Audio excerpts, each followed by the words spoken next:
tied at 3. This was just a great effort by Ravano to welcome a ranked wrestler into his house and put up such a great effort, great fight. No takedowns throughout the match. Both wrestlers stalemating each other in various takedown attempts, fighting and fighting and fighting. Nobody with the takedown. Unfortunately, after the injury timeout for Hoffman, for Ravano not being able to escape, and after that, Hoffman just lighting up Ravano the whole entire way and keeping that riding time. John Errico now at 157, taking on 8th-ranked Josh Humphreys of Lehigh. And yet another ranked wrestler for the Mountain Hawks. Humphreys been really good this season, 14-4.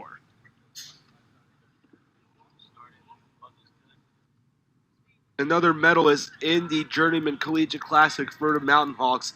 First place at 157 was Humphreys earlier this season. Humphreys has a leg already on Errico.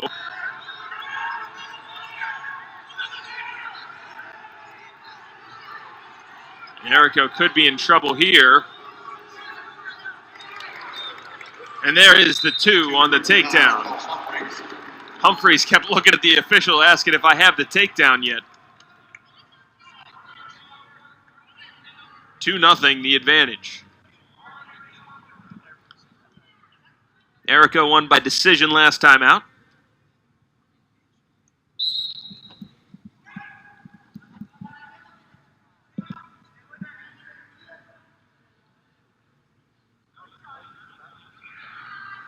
Humphreys, the sophomore from Parkersburg South High School in West Virginia.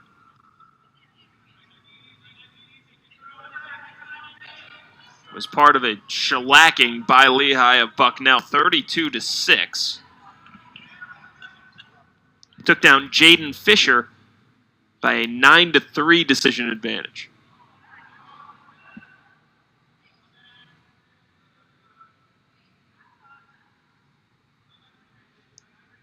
A lot for Humphreys to work on going into the EIWA tournament, and a big match tomorrow against Arizona State as well. The big question is, how's he going to do against Quincy Monday from Princeton? 2 losses already this season to Monday. You know, on the flip side for Errico, of course, this is a step up in competition compared to several wrestlers that he's faced. I mean, when you see a guy like Humphreys lined up across from you, it's not like you've never seen it before, as obviously Princeton and Cornell have brought plenty to the table as well. But Errico's kind of been through the ringer here a little bit when it comes to facing some top-notch opponents.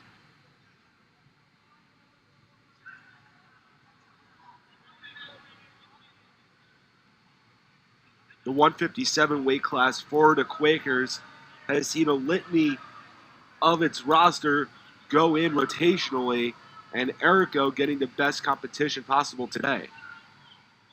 Senior from the Brunswick School in Connecticut. Won a 9-0 decision over Noah Chan to give Penn a 6-1 advantage early on over Franklin and Marshall. Meanwhile, he's flattened out here against Humphreys.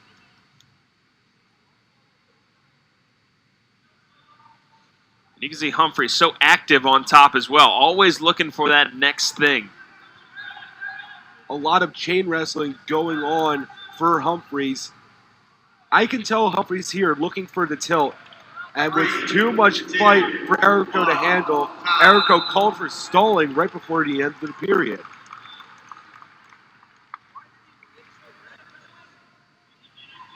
So we'll start in neutral here. A 2-0 advantage and a stall call. Double leg, finished off there, and there's the takedown for Humphreys. Second takedown of the match. Ride time advantage already over 2 minutes and 20 seconds here. And at 157, you're seeing Lehigh in command.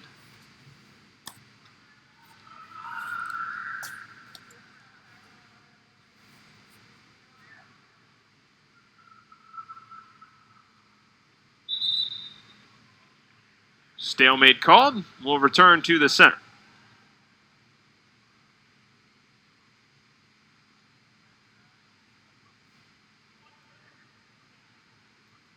Might have seen earlier that Josh Harris is here, one of these Sixers owners. And Joey McKenna, the Ohio State All-American, and his right, and Brandon Slay, the All-American Olympic gold medalist for Penn, on his left. Roger Reyna being one of the most excellent recruiters in the NCAA. 2 years in a row, 2 ranked classes, but still young. But there's still a process, and if anybody knows about processes, it is Josh Harris. Certainly here at Penn as well, a Penn wrestling alum. It's a 6-1 advantage for Humphreys here in this second period.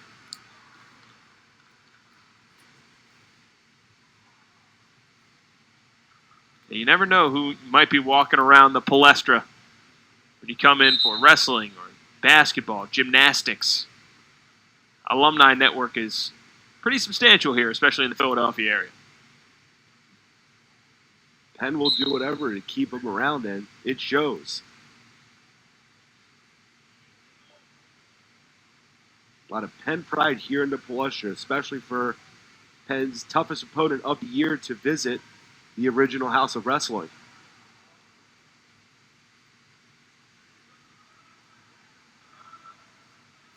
Penn's done a whole lot of traveling this season.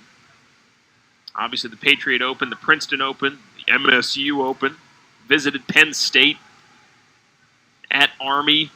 We're talking about at Princeton. Pretty significant road trips that they've taken.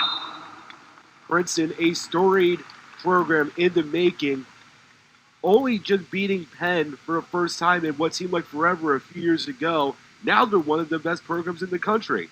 Yeah, taking down Cornell at the top of the Ivy League when no one's done that for a long time. And the last 2 seasons knocking off the Mountain Hawks. Meanwhile, for Penn, you're watching a program. There's another reversal for Humphreys.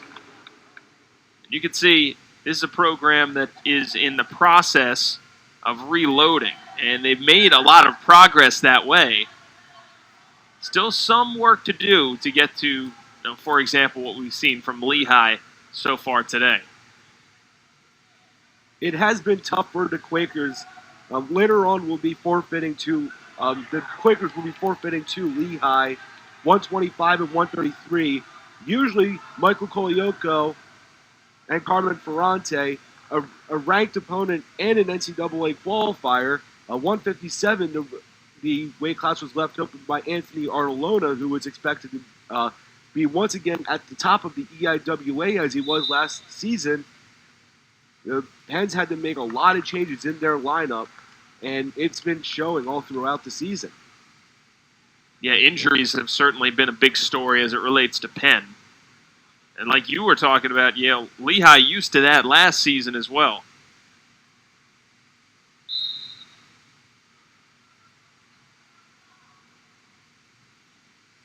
Eight to 1 advantage here for Josh Humphreys, the 8th seeded wrestler, or 8th ranked wrestler, I should say, at 157.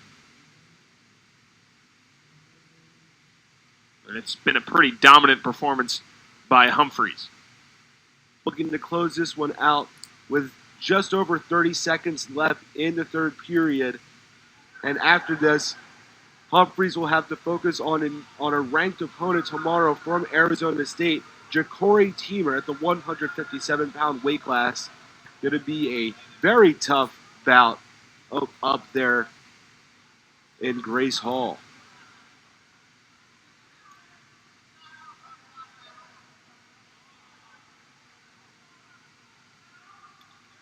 Humphreys able to dominate a 9-1 advantage. And now it is a 7-3 lead. And now we send it down to the